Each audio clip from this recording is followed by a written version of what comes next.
آپ نے اپنے بیٹے کو انجینئر بنایا, آپ نے اپنے بیٹے کو ڈاکٹر بنا لیا, آپ نے اپنے بیٹے کو MBA کرا لیا, CA کرا لیا, سب کچھ کرا لیا.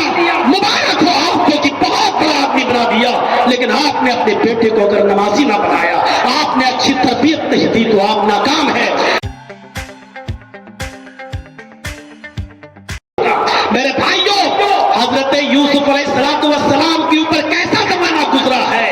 کنویں میں پھینکے گئے, نکالے گئے, مصر کے بازار میں بیچے گئے, بادشاہ مصر نے خریدا, پھر وہ وہاں پروان چڑھے, بالغ ہوئے.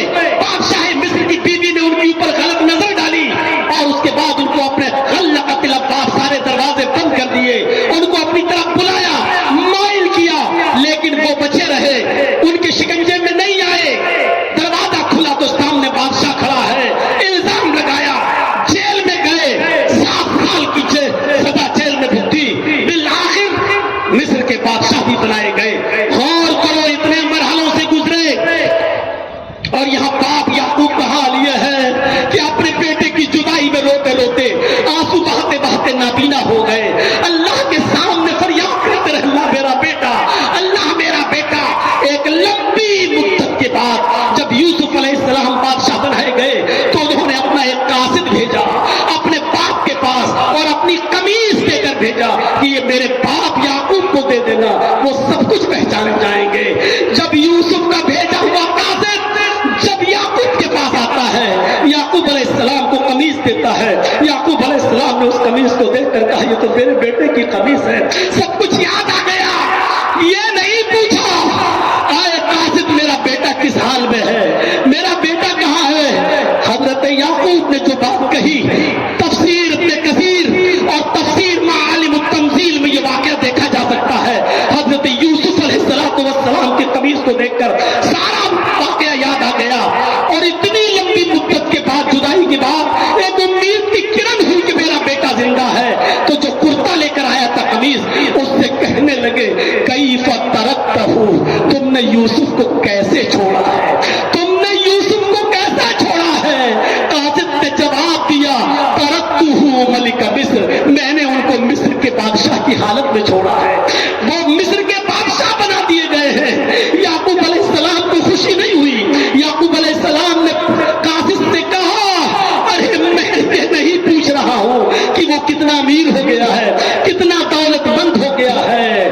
لا اسألکم من ھذا, میرا مطلب یہ نہیں ہے کہ وہ مصر کا بادشاہ بن گیا یا کتنا امیر ہو گیا اور کتنا دولت مند ہو گیا, نہیں. ولکن اسألکم عن ای دین ترکتہ, میں تم سے یہ پوچھنا چاہتا ہوں کہ تم نے اس کو کس دین پر چھوڑا ہے, اس کا دین کیا ہے, اس کا مذہب کیا ہے, وہ ایک اللہ کی عبادت کرتا ہے یا نہیں کرتا ہے, نماز کا پابند ہے یا نہیں ہے.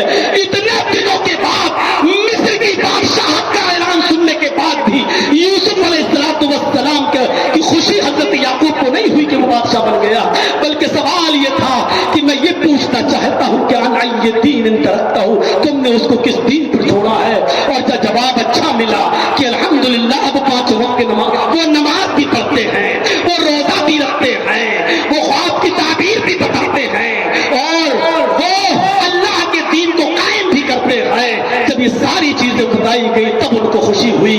یہ ایک باپ کی ذمہ داری ہے کہ ایک باپ یہ دیکھے کہ تمہارا بیٹا انجینئر ہے, سول انجینئر ہے, MBBS ہے, ڈاکٹر ہے, سب کچھ ہے, تمہارا بیٹا نمازی ہے یا نہیں, تمہارا بیٹا دیندار ہے یا نہیں.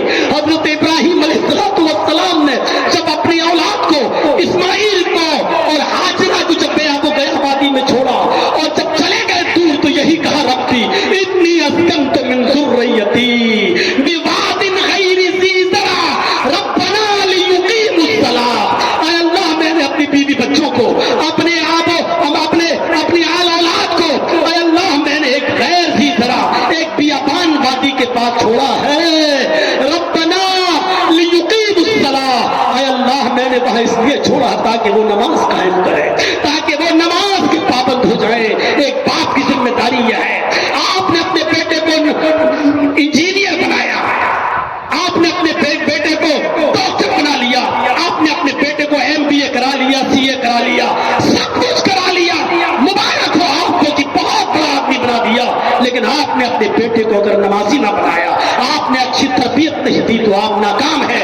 ایسی اولاد جو آپ کی قبر پہ کھڑے ہو کر یہ نہ کہہ سکے کہ اللہم اغفر لہ وارحمہ وعافہ واعف عنہ واکرم نزلہ ووسع مدخلہ واغسلہ بالماء والثلج والبرد، ایسی اولاد جو آپ کی قبر پہ کھڑے ہو کر یہ نہ کہہ سکے کہ ربنا اغفر لی ولوالدی وللمؤمنین یوم یقوم الحساب، تو آپ بیکار ہیں، ناکارہ ہے، ناکام ہے۔ آپ کا یہ MBBS بیٹا بالکل ناکام ہے، اور آپ کامیاب نہ سمجھیں اپنے آپ کو، کیونکہ اب آپ اس دنیا سے جانے والے ہیں۔ میں نے اپنے باپ کی موت کو جتنے قربت سے دیکھا ہے، شاید کسی بیٹے کو اتنے قریب سے دیکھنے کا موقع ملا ہو کہ آخری وقت ہے، مجھے پکڑے ہوئے ہیں میرے باپ، اور مجھ سے میں نے کہا کہ میں تھوڑا سا بھی چاہتا ہوں گھر تک ہو کے آتا ہوں، ہاتھ نہیں چھوڑ رہے ہیں۔ میں نے کہا آواز بند، کوئی چیز ان کی زبان سے نہیں نکل رہی۔ میں نے کہا ابو آج جمعہ ہے، ذرا نہانے جا رہا ہوں، جمعہ پڑھانا ہے۔ ہاتھ چھوڑ دیا ہے۔ میں نے وہ قریب سے دیکھا ہے روح کو نکلتے ہوئے۔ میرے پیارے ساتھیوں، میرے بھائیوں، وہ باپ کتنا خوش نصیب ہے کہ جو ایسی اولاد کو چھوڑ کے جائے جو اس کے لیے دعا کرے، کیونکہ اللہ کے نبی نے یہی تو فرمایا تھا کہ انتقال کے بعد عمل کا سلسلہ منقطع، اذا مات الانسان فانقطع عنہ عملہ، سارے عمل کا سلسلہ منقطع الا بثلاث، صرف تین چیزیں، الا بصدقۃ جاریہ، صدقہ جاریہ، اور ان تین چیزوں میں ایک نیک اولاد جو اپنے باپ کے لیے دعا کرے۔ یہاں کھڑے ہیں جتنے لوگ بیٹھے ہیں، کیا ان کو یہ دعائیں یاد ہیں؟ کیا وہ اپنے باپ کے لیے یہ دعا کر سکتے ہیں؟ اللہم اغفر لوالدی وارحمہ وعافہ واعف عنہ واکرم نزلہ، کیا وہ یہ دعا کر سکتے ہیں کہ اللہم ان ھذا ابی فی ذمتک وحبل من جوارک؟ کیا یہ دعائیں ان کو یاد ہیں؟ فقہی من فتنۃ القبر وعذاب النار، اللہ ان کو قبر کے فتنے سے بچا، ان کو عذاب قبر سے محفوظ فرما۔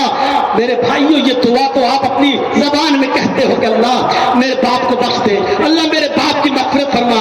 ارے وہ دعائیں یاد کرو جو جناب محمد رسول اللہ خود سکھا کر گئے ہیں اور خود دعائیں مانگا کرتے تھے، ان دعاؤں کو یاد کرو۔ ایک باپ بہت کامیاب ہے کہ اس نے اپنے بیٹے کو انجینئر بنا لیا، بہت کامیاب ہے کہ اس نے اپنے بیٹے کو سب کچھ بنا لیا، لیکن کتنا ناکام ہے کہ وہ اپنے بیٹے کو یہ دعائیں یاد نہیں کرا سکا اور دین کی تعلیم اور تربیت نہیں دے سکا۔ میرے بھائیوں، باپ کتنا ناکام انسان ہے جو اس دنیا سے اس حال میں جاتا ہے۔ حقوق ادا کرو، وبذل القربى، فوراً کہا والدین کے بعد وبذل القربى، قرابت داروں کا خیال رکھو، ان کے ساتھ بھی حسن سلوک کرو۔